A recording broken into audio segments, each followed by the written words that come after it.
Welcome to the world of memory. Um, this is one of the topics I find fascinating, and I did a lot of research in it quite a while as well. That intersection of memory and conscious and unconscious influences, I found that stuff really fascinating as a graduate student. And in fact, a lot of the learning stuff that I'm doing now, the educational psych, I really see as an applied arm of memory research because learning is memory, right? It's changing over time. And so let's get to that notion of what memory is and isn't. But let me just start by impressing upon you how important a role memory plays for every one of us. And I think one way to see that clearly is to talk about two different movies, I guess. One's a more documentary, but they both show you the importance of memory in different ways.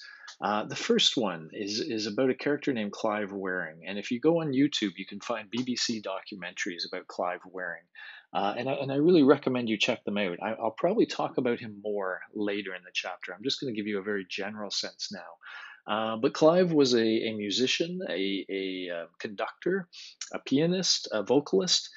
Very, I think he led an orchestra in England in some part. Very skilled, very talented. He came down with herpes at some point, which generally is very harmless, but his became herpes encephalitis, which means leads to swelling of the brain and can cause a lot of damage to some brain areas. And in fact, he had significant damage to a number of his brain areas, including his hippocampal region, and you'll get to learn how important that is, but also various other areas in his frontal lobes. And as a result, he is robbed of all memory. He is a man who literally describes his existence as living in the past, living in the present. Sorry. He keeps a journal, and what he keeps writing in his journal is, right now, for the first time today, I am awake. And if he has a coffee, he's like, this is the first time I've ever tasted coffee. Every experience that he has, it's like it's the first thing he's ever experienced. He remembers his wife, which is really sweet. But if she goes away and then returns, even if it's only been a little while, then he treats it like she's been gone for weeks. And he's like, oh, you're back, which is simultaneously sweet and kind of sad. But for him, when anything is away from his vision, it is out of his mind. And there's almost nothing that can find its way back. He doesn't know about his children and what they're doing at any given time. He really remembers his wife, and almost that's it. However, sit him in front of a piano and put his hands down, and he can play piano, and he can sing while he plays piano, clearly pulling songs out of his mind. So, what is it he's lost? He's lost something that we call autobiographical memory. That sense of himself as an entity that exists over time, and who that self is and what experiences that self has had. This is often what we think of when we think of memory. And let me give you the opposite twist to kind of give you the sense of how powerful this kind of memory is to us. The original Blade Runner movie, and of course the other one follows up from it. But it had this concept in it that was really just very cool. At least I thought it was when I first encountered the movie. And the concept was this: that companies had been creating robots for humans to interact with for a long time, and they could do all sorts of amazing things, but they were still robots, and they wanted to take it a step further. And so, I mean, I guess technically they were androids or something like that, but they wanted to take it a step further. And so here's the step they took: they implanted memories in these androids.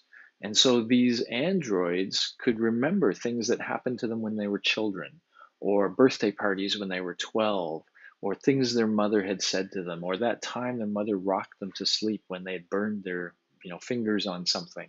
All of these memories were there, and they would replay in the mind of that android, and they would fool the android into thinking they were a real human being. The idea is, if you want an android to seem human, it has to believe it's human. And the way you make it believe it's human is you give it memories, autobiographical memories, memories of it as an entity that existed through time. That's how powerful our memories are. They are central to who we are and how we see ourselves. Now, this is a specific kind of memory called autobiographical memory. And one of the things I want to impress upon you in this lecture is just one. That's just one of the memory systems we have.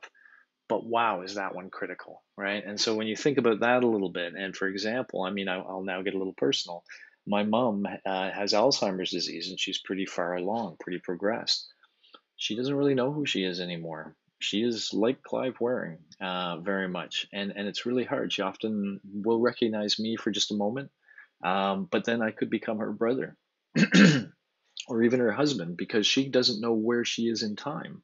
She's lost all anchor, and she is just sort of a consciousness adrift in time, and it's pretty sad, and very difficult to interact with. And so that's how critical that kind of memory is. And if any of you have older relatives that are struggling with Alzheimer's, you may have felt that too.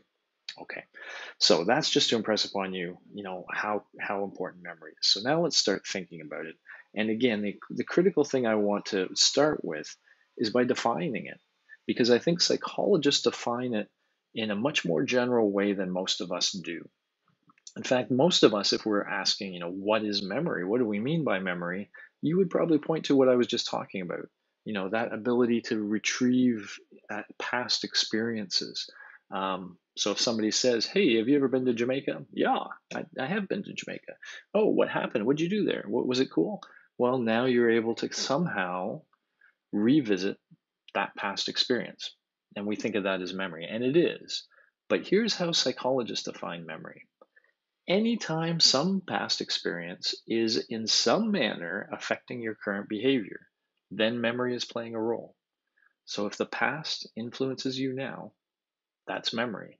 And that could be things you're aware of that you're bringing to mind, but it could be all sorts of things. Remembering what you ate last night, that's kind of like the autobiographical one. Knowing what 6 times 7 is, it's 42, by the way. But if you knew that, you didn't replay some past experience or whatever. You just knew that information. That information was in your mind somewhere. Getting better at some skill with practice. If you engage in regular practice, skills become better and better. So what you're doing in the past is affecting your performance now. That's memory.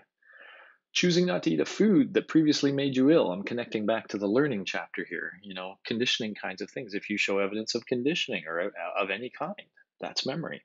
Um, Perception without awareness, priming certain ideas. I'm going back to Darren Brown now with that ad exec thing I had you watch. The idea that was there that they saw things while they were on their drive. They didn't think too much about them. They weren't really focusing their awareness on those things.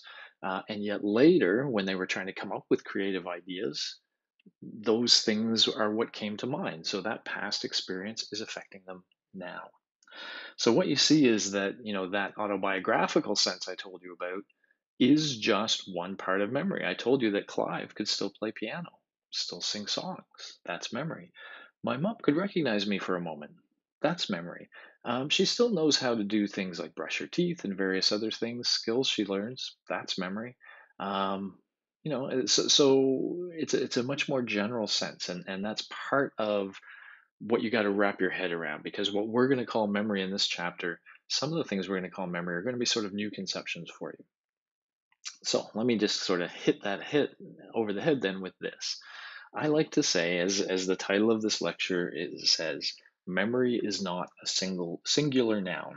And what I mean by that is, sometimes we talk about, oh, our memory is bad, kind of like our bed is too hard, right? So we're talking about like it's a singular noun. But first of all, memory is plural. Okay, as you will learn, we rely on multiple memory systems. They underlie different abilities. They do different things for us, and they do them in very different ways. The way they kind of bring the past to bear on the present is different. So you're going to learn about a number of these different memory systems and how they kind of interact. And the other thing you're going to realize is that memory isn't a noun. It's not just something that's sitting there that we access somehow.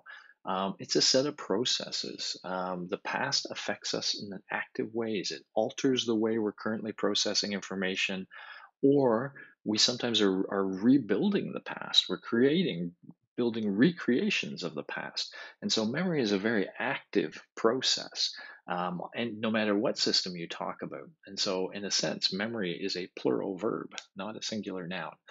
Getting those two conceptions down will get you started here. And in fact, what I'm going to rely on a lot as we go through the lectures is this, which is known as Atkinson's and Schifrin's modal model of memory. It's a bit of a generalization, and there's places where I'll suggest there's things missing or something here, but generally the idea here is, at the very least, we can talk about three distinct systems. And even within them, there may be distinctions. Within this one, there will be distinctions too. But there's something we're going to call our sensory memory systems, iconic and echoic memory. You'll learn about them. They're very much tied to perception, raw perception. So when input comes in, these systems immediately get involved and kind of hold that information for longer periods of time than it's actually there. They allow us to access it when it's no longer there, which is kind of cool. So we'll talk about that. Then there is this thing called short-term memory. Well, Atkinson and Schifrin called it short-term memory. The textbook calls it immediate memory. Well, it calls it immediate memory at first, and then it calls it working memory.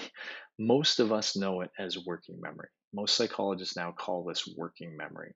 But we'll talk about it and its job to keep information alive for a short period of time. That's why it used to be called short-term memory or immediate memory, but it's now called working memory because it keeps it alive by processing it, by doing something with it. That's the way it keeps that information sort of accessible, readily available.